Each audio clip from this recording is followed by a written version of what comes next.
অদ্ভৌতিক animation. কিছু অদ্ভুত, কিছু ভৌতিক।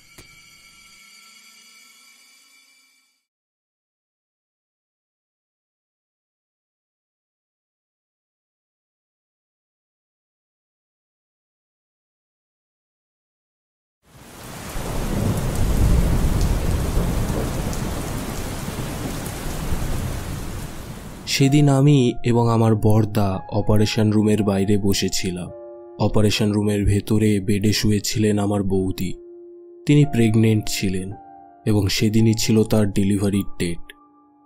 বাইরে মুষলধারায় বৃষ্টি হচ্ছিল, মাঝে মাঝে জোর আওয়াজে বিদ্যুৎও চমকাচ্ছিল। সেই সময় ডাক্তার এসে বললেন, আমরা মা বা শিশুর মধ্যে যে কোনো একজনকে বাঁচাতে পারবো।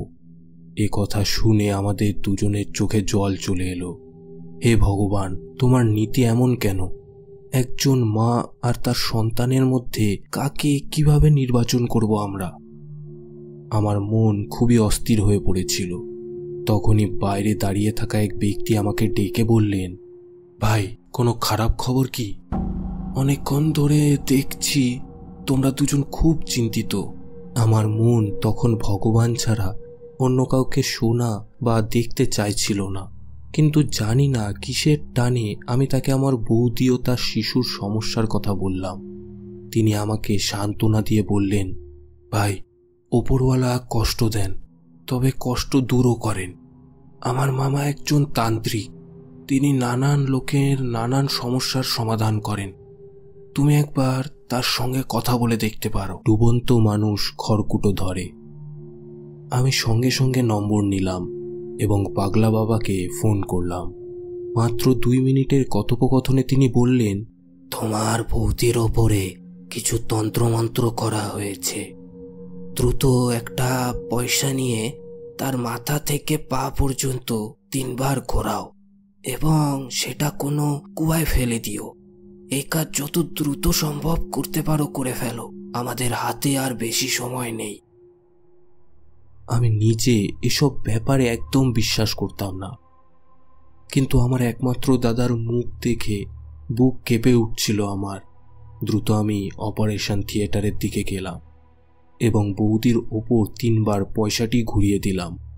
হাসপাতালের প্রাঙ্গণে একটা কুয়া ছিল, যেটি তার জালি দিয়ে ঢাকা ছিল। বলা হতো বহু রোগী এই কুয়ার মধ্যে ঝাঁপিয়ে আত্মহত্যা করেছে। আমি কুয়োর দিকে এগিয়ে গিয়ে পয়সাটি ফেলে দিলাম। দ্রুত আমি আমার দাদার কাছে ফিরে গেলাম। গিয়ে দেখি আনন্দে সবার চোখ ভিজেছিল। বৌদি একটি সুন্দর শিশুকন্যা জন্ম দিয়েছিলেন, কিন্তু সেই শিশুর স্বাস্থ্যের কিছু জটিলতার জন্যে তাকে ভেন্টিলেটর রুমে শিফট করা হয়। সেই সময় বৌদির বাপের বাড়ি থেকে তার কাকিমা এসে পৌঁছেছিলেন হাসপাতালে। আমি আবার পাগলা বাবাকে ফোন করলাম। তিনি বললেন, ভয় পাওয়ার কিছু নেই, বিপদ কেটে গেছে। তবে পুরোপুরিভাবে এই কালো জাদুকে পরাস্ত করতে আরো কিছু কাজ করতে হবে। শোনো, তোমার বৌদির ঘরে কি কোনো বড় আয়না আছে? হ্যাঁ, আছে তো।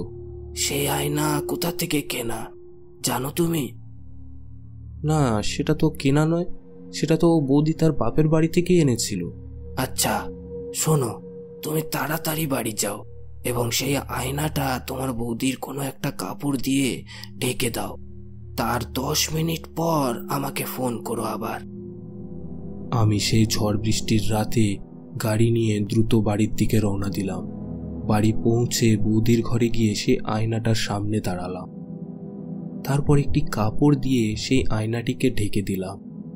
10 মিনিট অপেক্ষা করার পর আবার পাগলা বাবাকে ফোন করলাম। তখন তিনি বললেন, শোনো, খুব সাবধানে গিয়ে সেই চাদর সরাও। যে তোমার বৌদির ওপরে এই কালো জাদু করেছে তার ছবি তুমি সেখানে দেখতে পাবে। যদি তুমি তাকে চেনো তাহলে তো সমস্যা মিটে গেল, যদি না চেনো তবে তার চেহারাটা ভালো করে মনে রেখো এবং আমাকে পুরো বিস্তারিত বর্ণনা দিও। এরপর আমি সেই পর্দা সরাতেই আমার চোখ ছানা বড়া হয়ে গেল। আমি সেই আয়নায় বৌদির কাকির ছবি দেখতে পেলাম। আমি বারবার দেখলাম, কিন্তু নিজের চোখকে বিশ্বাস করাতে পারলাম না।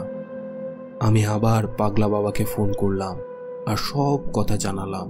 তিনি বললেন, এই আয়নাটা অপবিত্র, এটাকে ভেঙে মাটির নিচে পুঁতে ফেলো। আর হ্যাঁ, আরেকটা কাজ করতে হবে তোমাদের। আর কিছুক্ষণের মধ্যেই সেই শিশুকন্যাকে ভেন্টিলেটর থেকে নর্মাল ওয়ার্ডে পাঠানো হবে। তারপর যখন সেই শিশুকন্যাকে তোমরা দেখতে যাবে, তখন সবার আগে তোমার বৌদির কাকিকে সেই শিশুকে কোলে নিতে দেবে। এই কথা বলে পাগলা বাবা ফোন রেখে দিলেন। বৌদির কাকি সবার প্রথমে সে শিশুকে কোলে নিলেন। কোলে নেওয়ার পর তিনি হঠাৎ কেঁদে ফেললেন। আমার মনে ভয়ের বাসা বাঁধছিল তখন, কিন্তু তিনি কান্নার ফাঁকে যা বললেন তা আমাদের স্তম্ভিত করে দিল। তিনি জানালেন তার নিজের কোনো সন্তান ছিল না, তাই পরিবারের লোকেরা তার ওপর অনেক খারাপ কথা বলতো। বৌদির মাকে সবাই ভালোবাসতেন। সেই আক্রোশে তিনি বৌদির মায়ের সন্তানদের ক্ষতি করার জন্য তন্ত্রমন্ত্র করে এমন একটি আয়না বানিয়েছিলেন যার মধ্যে বাস করত এক প্রাচীন অভিশাপ, যা নবজাত শিশুদের প্রাণ ধীরে ধীরে চুষে নিত। এজন্যই ছোটবেলায় বৌদি মাঝে মাঝেই অসুস্থ হয়ে পড়তেন, তাই তার মা তাকে তার দিদা বাড়িতে রেখে আসতেন। কিন্তু বৌদির বিয়ের পর সেই আয়না তার মা অজান্তেই তাকে উপহার হিসেবে দেন। আর এই অভিশপ্ত আয়নার ফলেই বৌদি ও তার শিশুকন্যার প্রাণ সংশয় হয়েছিল। কিন্তু ভাগ্য ভালো যে সেই অচেনা ব্যক্তির মাধ্যমে আমরা পাগলা বাবার সাহায্য পেয়েছিলাম এবং আমাদের পরিবার ধ্বংস হওয়ার হাত থেকে বেঁচে গিয়েছিল। আজ বৌদির 2টি সন্তান এবং তাদের পরিবার পূর্ণতা পেয়েছে। আর সেই কাকি বৌদির সন্তানদের খুব ভালোবাসেন। তো বন্ধুরা, আজকের গল্প এতটুকুই। যদি আপনাদের এই গল্পটি ভালো লেগে থাকে তবে আমাদের চ্যানেলটিকে সাবস্ক্রাইব করে বেল আইকনটি প্রেস করে রাখতে পারেন। আর হ্যাঁ, আপনাদের মূল্যবান মতামত নিচে কমেন্টে জানাতে ভুলবেন না। দেখা হবে পরের সপ্তাহে। ধন্যবাদ।